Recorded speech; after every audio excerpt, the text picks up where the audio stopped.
The Kyle Rittenhouse case shows that in America you can turn up to a demonstration with an AR-15, shoot three people, and get away with it. What's more, if you turn up to a protest and shoot three people, you might end up a national celebrity.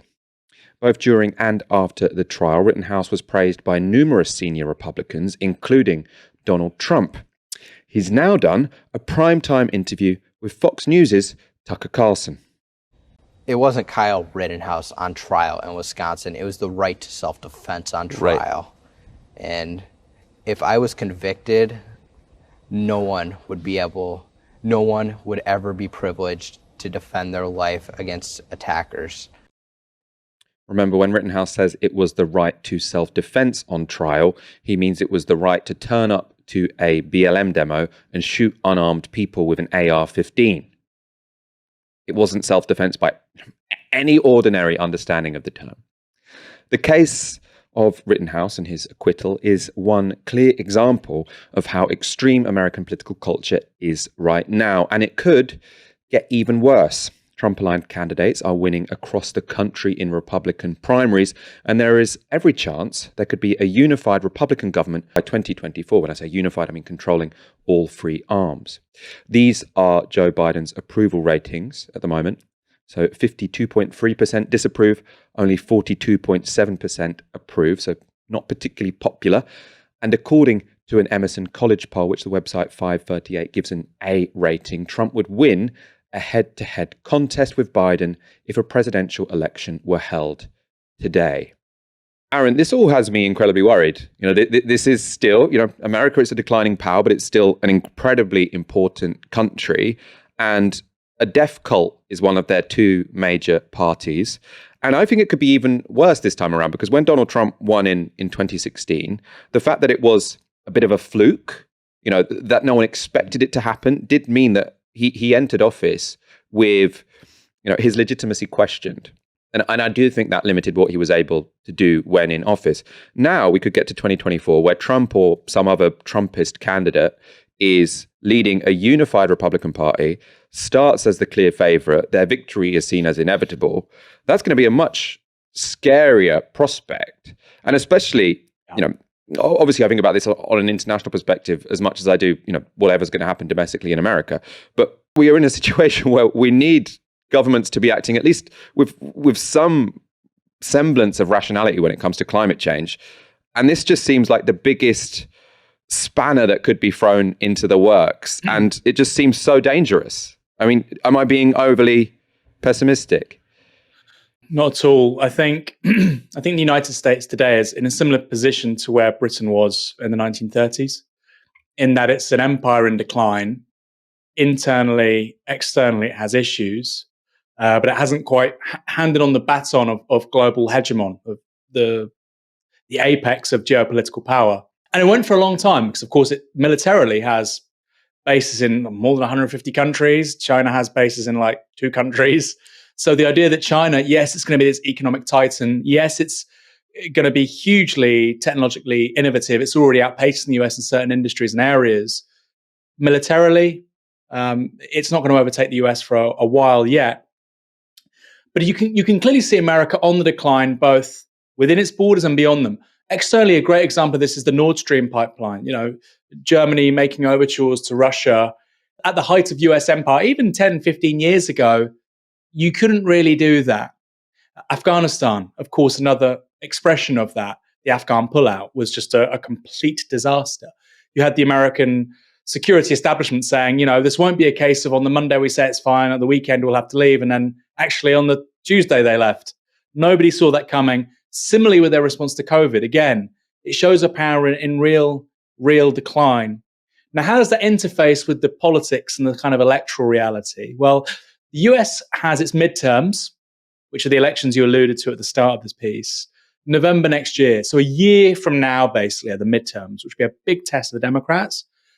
What it looks like right now, and of course things can change, is that the Republicans will make major gains in those midterms.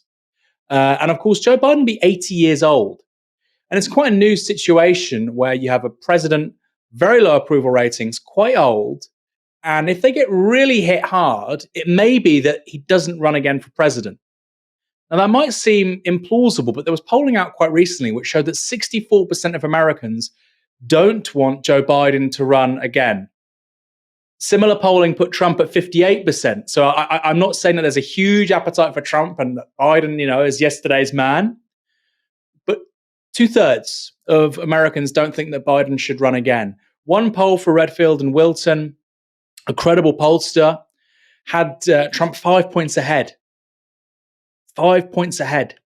And that's only 1 year into the Biden presidency. So I do think we have to contemplate the very real possibility, not the inevitability, there may be another Democratic candidate.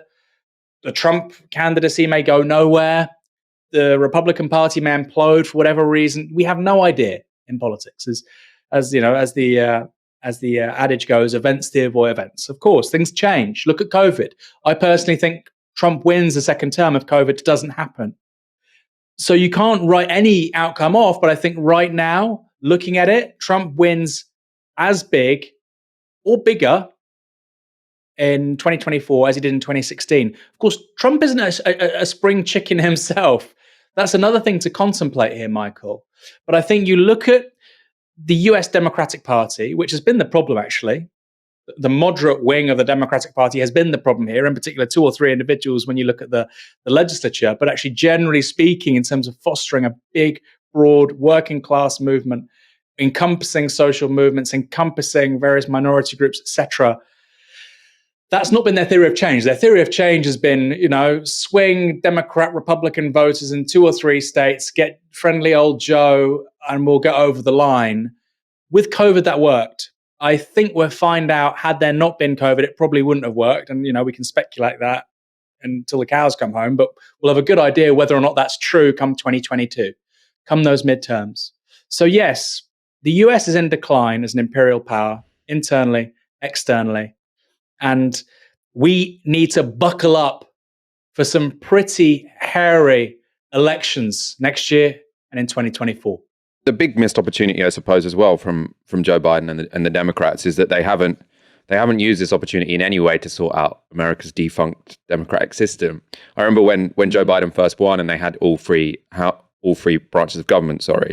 People like David Shaw, Eric Levitz were saying this is potentially the last chance the Democrats are going to have to reform the Senate, so it's not always weighted in favor of the Republicans, to reform the electoral system so that the Republicans can't rig it and you're not then stuck with minority rule in perpetuity.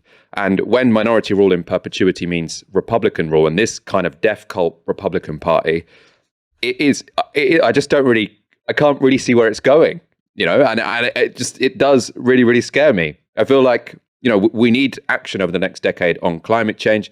Yes, the guests we've had on before have said Joe Biden and the Americans are still a block to this because they're so intent on increasing the power of corporations. But at least they're not, at least they accept the science, which is a start. At least they will promote green energy. They're not going to significantly tackle the power of the corporations who we need to rein in if we're going to stop climate change. But they're not going to just they're not going to do what I think Trump or a Trumpist would do, which is just break down the whole process altogether and we'd lose another decade. I'm concerned, Aaron. I'm very concerned. Yeah, I think as well, Michael, the politics of the White House are a big signal to other major states. So you look at Bolsonaro. Again, we can write this off, but he said at COP, we will stop deforestation by 2030. You're looking at other countries saying we're going to phase out coal. The Ukraine said it, I think, today. Great news. They're going to gas instead. So not perfect, but good, an improvement. And I think that the White House saying, we're going to dig as much coal as possible, climate deniers, that does send signals to countries like Canada, Australia, Brazil.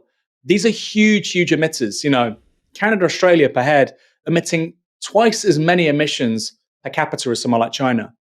Actually, per head, they're as bad as the US. Obviously, they have far fewer people, so it's not as big a problem. Australia, today, the world's #1 coal exporter. Exports prodigious amounts of coal.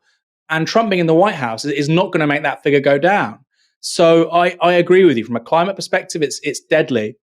But I also think it would be existential for the US Republic. And the thing that surprised me the most, Michael, is that the one aspect of this entire story where I thought we would not see Trump return to the White House was a sense of self-preservation by the patrician liberal part of the US establishment, who should understand, if they're smart enough, that if Trump gets back in, there's going to be major changes. I don't like to talk about fascism and that stuff because I don't think they're necessarily useful terms. But like you said, this was possibly the last opportunity they'll have to fix quite a few major kind of malfunctions in the American democratic system. Issues around suffrage, around sort of gerrymandering, around who can vote, what borders are where, around just the process of democracy. Throw into the long grass big conversations about the whole electoral system and whatnot. So what I think we'll see is polarization, but I guess the answer as well is, look, it's a federal system, Michael. You do have 15, 16 states in the US which would probably want to be part of a global movement to decarbonize. You may just see a fracturing, not may, you would. You would see a major fracturing along state lines when we talk about the sort of the demise of the US Republic. So there will be places for progressives to live, and they'll have progressive values, and they'll have, reusable cups, and they'll be decarbonizing and have solar energy and rights to abortion, but it won't be right across the board. And I suppose, that goes back to the debate which has been at the heart of American democracy for 250 years about, just how centralized should it be as a state. It is a federal state. It's been a federal state for a long time. In the 30s with FDR, it was significantly centralized. And one of the big projects of Republican governance since then has been to push that right back. So it is terrifying. And I think that's where the conversation around, again, China, and I talked about it a lot before COP26, comes to the fore. Because if the US does go to Trump, and effectively this wing of the Republican Party regularly governs the United States, and certainly wins in 2024, then China has to be a leader on climate change. And if it isn't, people are talking about, 1.5 still alive, 2 degrees. Right now, the data is on present trends. By the end of this century, we hit 2.4. And without China, without the US, it's going to be way higher than that, Michael. And 3 degrees is chaotic. And of course, the concern is not in our lifetimes, but over the next several centuries and millennia, but several centuries is quite reasonable. 3 degrees goes to 4 to 5 to 6. 6 degrees, so hot. There are such high concentrations of methane in the atmosphere that anything with lungs can't breathe. That's a big problem. So you're right. From the perspective of climate, what happens in the White House in 2024, hugely important. And if the climate movement loses that and China doesn't do what it's doing, which is why I'm quite optimistic about China, because I think it's going in a positive direction, we have major problems.